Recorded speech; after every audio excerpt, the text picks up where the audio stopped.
आज बहुत मुझे सौभाग्य मिला है श्रीमान उज्ज्वल प्रभु जी की वजह से और कृष्ण कुमार प्रभु जी की वजह से कि मैं यहाँ रामपुर में पहली बार सेंटर पे आई हूँ। आप सबका संग मिला, भगवान का दर्शन करने को मिला। मैं इस योग्य तो नहीं हूँ कि मैं आपको कुछ बता पाऊँ, लेकिन पहली बार मैं अपना लेक्चर दे रही हूँ आप सबके सामने, तो प्रयास करूंगी। मुझसे कुछ त्रुटि हो जाए तो मुझे माफ कीजिएगा। तो पहले मंगलाचरण कर लेते हैं सब लोग। ओम अज्ञानतिमिरान्धस्य ज्ञानाञ्जनाय शलाकाय चक्षुर्मिलितं येन तस्मै श्रीगुरुवे नमः। श्रीचैतन्य मनोभीष्टं स्थापितं येन भूतले स्वयं रूपं कदा मह्यं ददाति सम्पदान्तिकं। वन्देऽहं श्रीगुरुं श्रीयुक्तपदकमलं श्रीगुरुं वैष्णवञ्च श्रीरूपं साग्रजातं सहगण रघुनाथवितं सजीवन् सावधूतं सावधूतं परिजन सहितं कृष्ण चैतन्य देवं श्री राधा कृष्ण पदां सहगण ललिता श्री विशाखा विशांत च।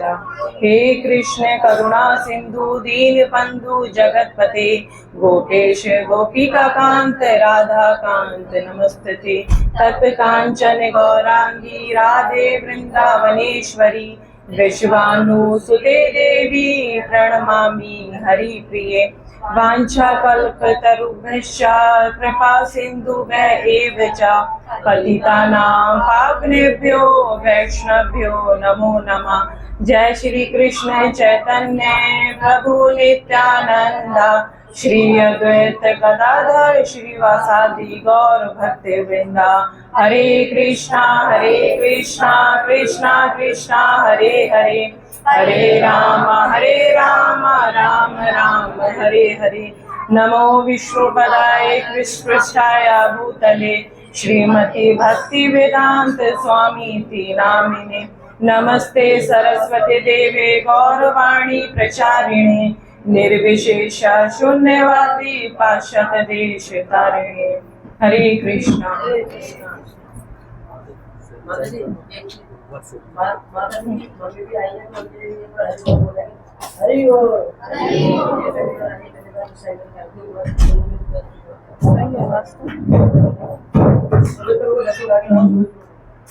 दुकान पर कोई है नहीं,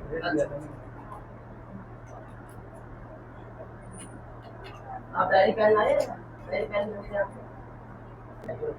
तो आज हम भगवत गीता के अध्याय 9 का श्लोक नंबर 14 पढ़ेंगे। किस किस के पास भगवत गीता है यहाँ पर? यहाँ पर किसके पास है? घर पे नहीं, यहाँ पर किसके पास है? किसी के पास फोन में भी नहीं है किसी के पास? चलिए मैं पढ़ती हूँ। मैं पढ़ रही हूँ, आप मेरे पीछे पीछे बोलिएगा। सततम कीर्तयन्ता माम यतन्ता च दृढ़व्रता नमस्ते च मां भक्त्या नित्ययुक्ता उपासते। सततं कीर्तयन्ता मां यतन्ता च दृढ़व्रता नमस्यन्ता च मां भक्त्या नित्ययुक्ता उपासते। जगत गुरु श्रील प्रभुपाद द्वारा प्रभुपाद जी की जय।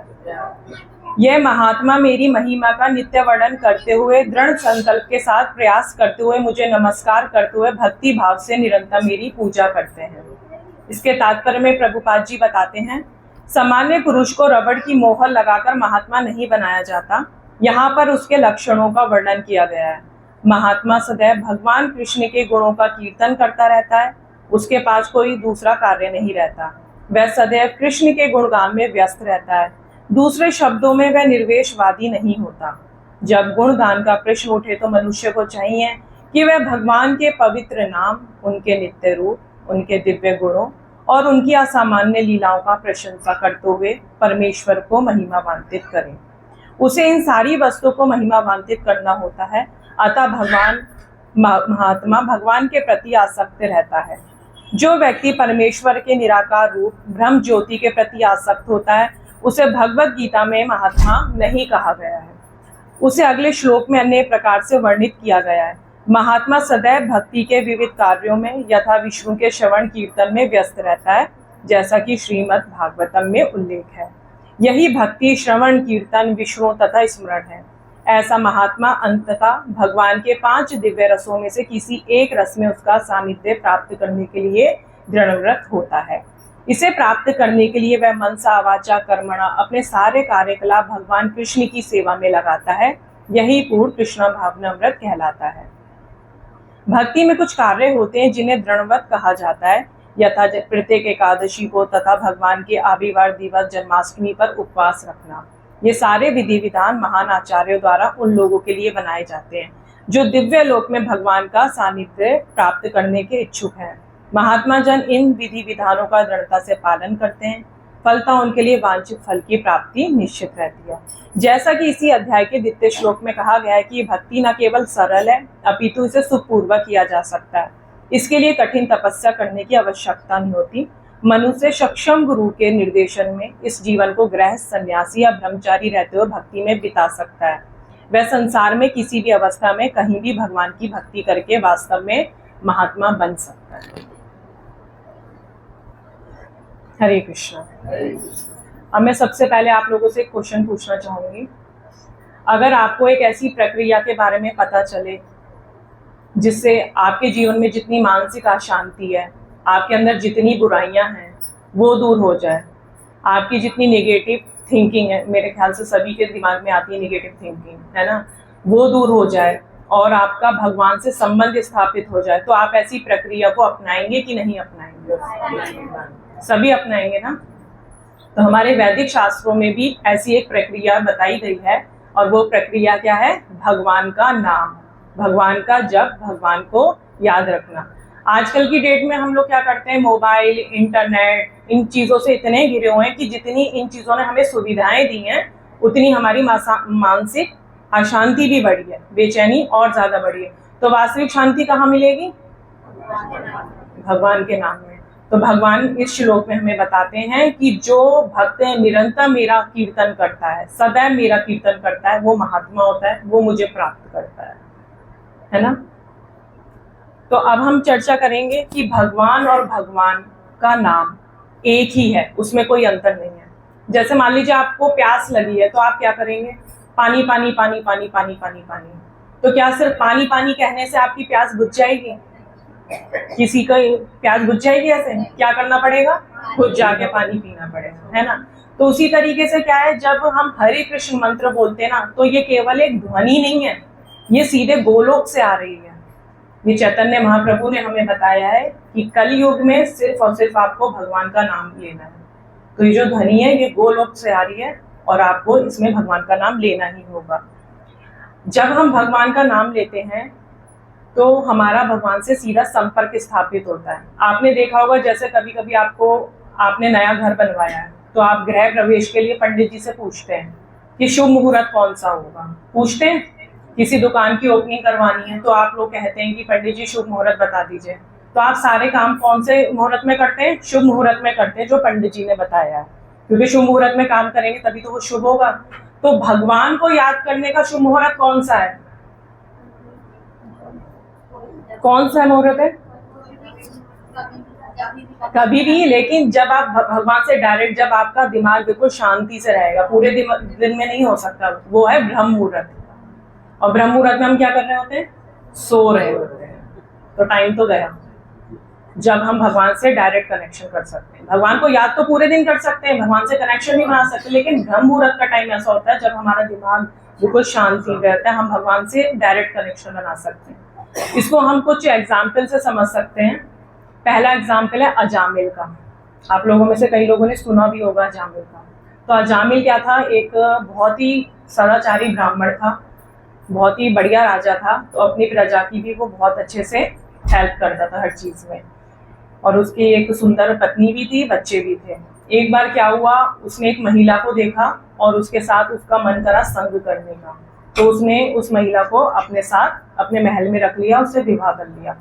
उसके बाद वो इतना दुराचारी बन गया, अपनी प्रजा को इतना कष्ट देने लगा, जितने पापमय कार्य थे सब करने लगा।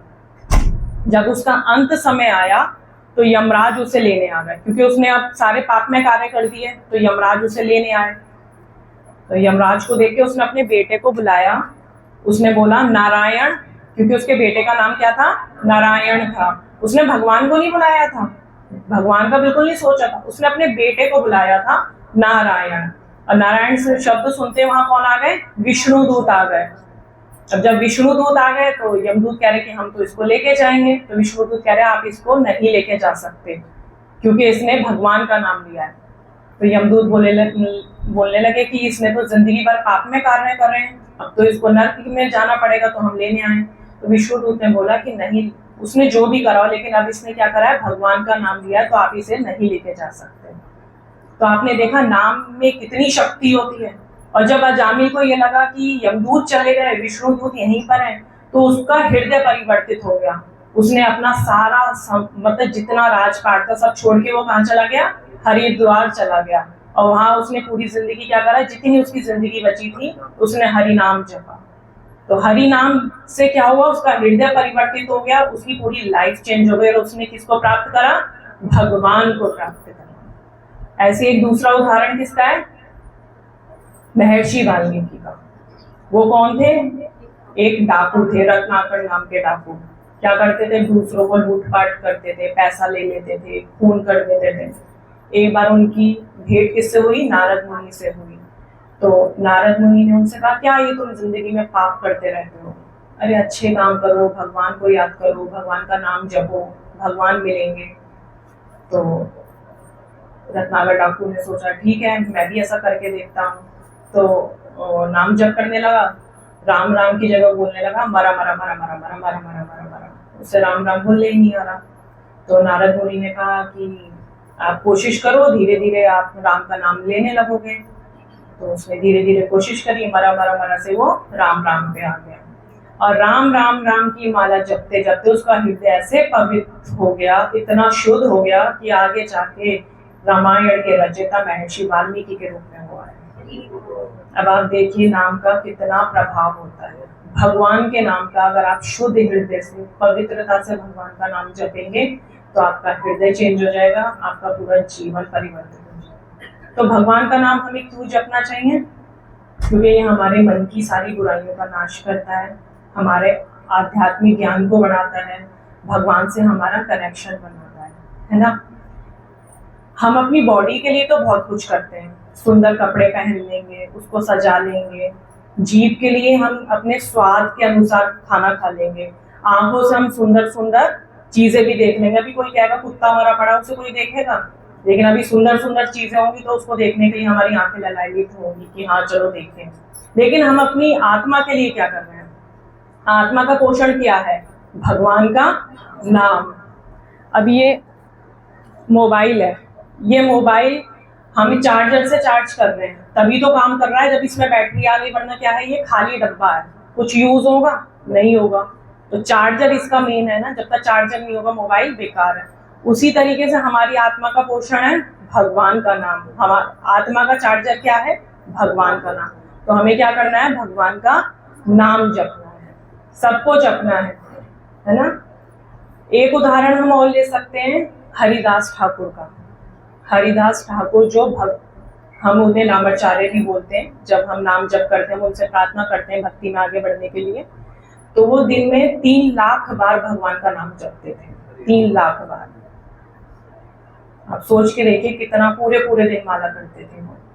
और उनपे इतने अत्याचार हुए, गली गली में सड़कों पे उनपे इतने कोड़े बरसाए गए, इतना खून से लथपथ, वो बहुत बहुत ज्यादा अत्याचार हुए, लेकिन उन्होंने क्या करा, भगवान का नाम नहीं छोड़ा, है ना। भगवान का नाम नहीं छोड़ा क्योंकि उन्हें भगवान पे बहुत ही विश्वास था कि भगवान जो करेंगे मेरे साथ अच्छा करेंगे, है ना।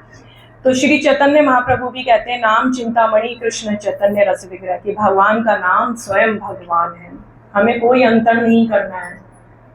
आज जो कलयुग है उसमें ऐसा नहीं है कि आप भगवान के विग्रह के आगे घंटों घंटों पूजा करें। भगवान का नाम अगर आप ले रहे हैं तो आप समझो आपकी सच्ची पूजा हो गई है। एक बार श्रील प्रभुपाद जी से एक व्यक्ति ने पूछा कि क्या नाम जप करने से हमारी आध्यात्मिक उन्नति हो सकती है। तो श्रील प्रभुपाद जी ने कहा कि वो अग्नि है, जाइए आप उस अग्नि के पास। तो वो अग्नि क्या करेगी, आपको जलाएगी, क्योंकि अग्नि का काम है जलाना। ऐसी हरिनाम का क्या काम है, हरि नाम जब आपके हृदय को शुद्ध करेगा और ये धीरे धीरे अपना असर दिखाएगा। ऐसा नहीं है कि असर नहीं दिखाएगा। तो ये कलयुग जो है दोषों का भंडार है, और हम लोगों की इतनी स्मरण शक्ति भी नहीं है कि हम लोग इतने इतने श्लोक भागवतम ये सब याद करें। तो हमें श्री चैतन्य महाप्रभु ने बहुत छोटा सा और बहुत सरल उपाय दिया है। हमें क्या करना है?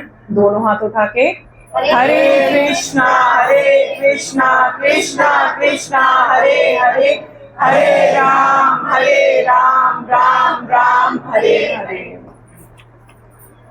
जब हम ये करेंगे ना, आप इसको ऐसे समझ सकते हैं, जब सूर्योदय होता है, जब सूरज निकलता है तो अंधकार अपने आप चला जाता है। या अंधकार को कहना पड़ता है तुम जाओ, सूर्य आ गया, अपने आप चला जाता है ना अंधकार, कुछ करना नहीं पड़ता जब सूर्य होता है। तो उसी तरीके से जब हम भगवान का नाम लेने लगते हैं ना, तो हमारे हृदय में से जितना लोभ मद है ना, बुराइयां, निगेटिविटी, ईर्ष्यालुपन, ये सब अपने आप हमारी हृदय की अशुद्धियां दूर हो जाती हैं। और हम जब नाम जपने लगते हैं ना, हमारा मन क्या होता है? शुद्ध हो जाता है। ऐसा नहीं है कि हमारा मन पहले से शुद्ध है तो हम नाम जप रहे हैं, नहीं। जब हम नाम जपेंगे तो हमारा मन शुद्ध होगा। इसको ऐसे समझिए जैसे कोई रोगी है, वो डॉक्टर के यहाँ जा रहा है दवाई लेने के लिए। तो वो डॉक्टर के यहाँ क्यों जा रहा है? क्योंकि वो पहले से हेल्दी इसलिए जा रहा है? नहीं, क्योंकि वो बीमार है ना, बीमारी की दवाई लेने जा रहा है वो डॉक्टर के यहाँ, ताकि वो सही हो जाए। तो हमारी आत्मा की दवाई क्या है? भगवान का नाम, है ना। हम शरीर के लिए सब कुछ कर रहे हैं हम लोग, लेकिन आत्मा के लिए हम कुछ नहीं कर रहे हैं। देखिए आजकल सब लोग अपनी लाइफ में बहुत बिजी होते हैं। पहले तो ज्वाइंट फैमिली की, फिर अकेले, तो टाइम नहीं मिल पाता कि आप रोज मंदिर आए, है ना, रोज तीर्थ जाएं, भगवान का दर्शन करें। इसलिए हमें सबसे सरल विधि दी गई है भगवान के नाम का स्मरण, भगवान के नाम का जप करना। आप कहीं जा रहे हैं, कहीं बैठ रहे हैं, सोने से पहले, खाते हुए, हर टाइम आप भगवान का स्मरण कर सकते हैं। ब्रह्म मुहूर्त में उठने के बाद आपने भगवान के नाम की 16 माला कर ली, उसके बाद पूरे दिन जरूरी नहीं है कि आप माला लेके ही भगवान का नाम लें, आपके दिमाग में हमेशा चलते रहे। जितनी देर आप खाना बना रहे हैं, प्रसाद बना रहे हैं, भगवान का नाम चलते रहे। अब यहाँ से आप उठ के आप सब लोग अपने घर जाएंगे तो भगवान का नाम लेते लेते जाए, दिमाग में वही हरे कृष्ण मंत्र सब चलता रहे, ठीक है। इसलिए हमें क्या करना है? हमें ध्यान पूर्वक भगवान के नाम का जप करना है। अच्छा, जब करना है ना, जब हम बोलते हैं अपनी माला पे हरे कृष्ण कृष्ण कृष्ण हरे हरे, हरे राम राम राम हरे हरे, तो हमें क्या करना? हमें जो ये बोल रहे हैं ना, हमें सुनना भी है। जब हम सुनेंगे तो हमारी पूरी बॉडी में ये एक्टिवेट होगा। ऐसा नहीं है कि बस बोल दिया, इसको सुनना भी है, उतारना है कि हम क्या बोल रहे हैं।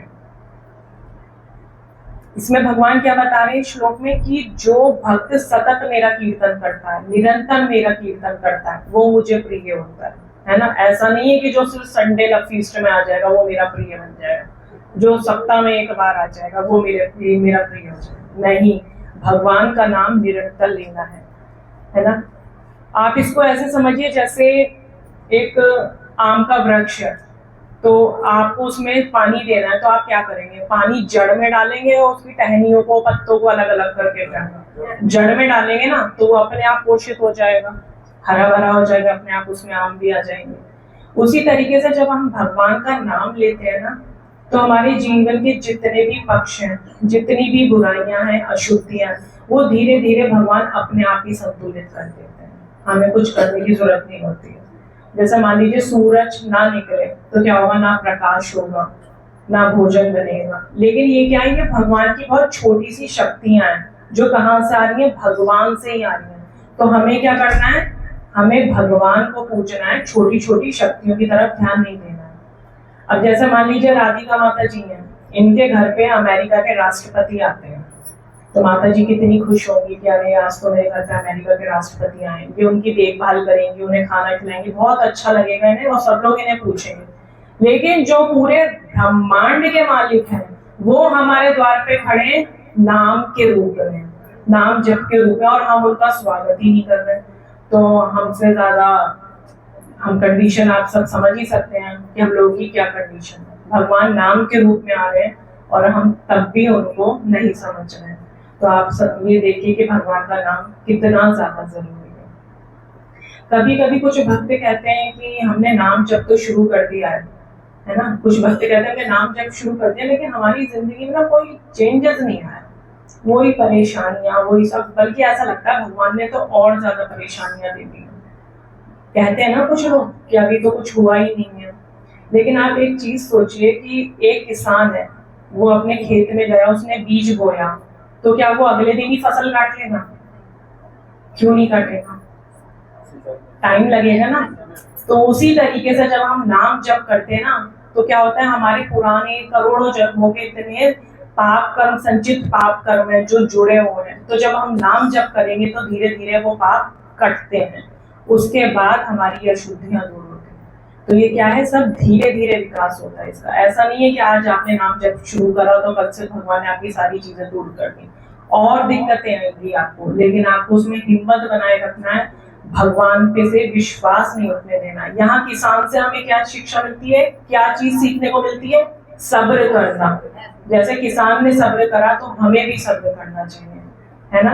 तो आप सभी प्रतिज्ञा कीजिए कि अपनी इस बिजी लाइफ में आप भगवान के लिए टाइम निकालेंगे और भगवान का नाम का जप करेंगे, क्योंकि जब तक आप भगवान के नाम का जप नहीं करेंगे, देखिए इसलिए सुंदर गोपाल प्रभु जी बताते हैं कि हमें भगवान की पूजा नहीं करनी है, हमें भगवान से प्रेम करना है। जैसे अपने बच्चे से प्रेम करते हैं हम, है ना, बच्चे के लिए चिंता करते हैं, उसके खाने की, पीने की, सोने की, उसी तरीके से हमें अपने हृदय में भगवान के प्रति प्रेम को जगाना होगा। और जब तक आप प्रेम को नहीं जगाएंगे, जब तक आप भगवान से प्रेम नहीं करेंगे, तब तक आपको कृष्ण प्रेम नहीं मिलेगा। और इस कलयुग में हमारे जीवन का जो मेन उद्देश्य है वो क्या है? कृष्ण प्रेम प्राप्त करना। और कृष्ण प्रेम कैसे प्राप्त करेंगे, इस श्लोक में जो बताया गया है, एक बार श्रद्धा पूर्वक और बहुत अच्छे से ढंग से बोलिए, हरे कृष्णा कृष्णा कृष्णा हरे हरे, हरे राम राम राम हरे हरे।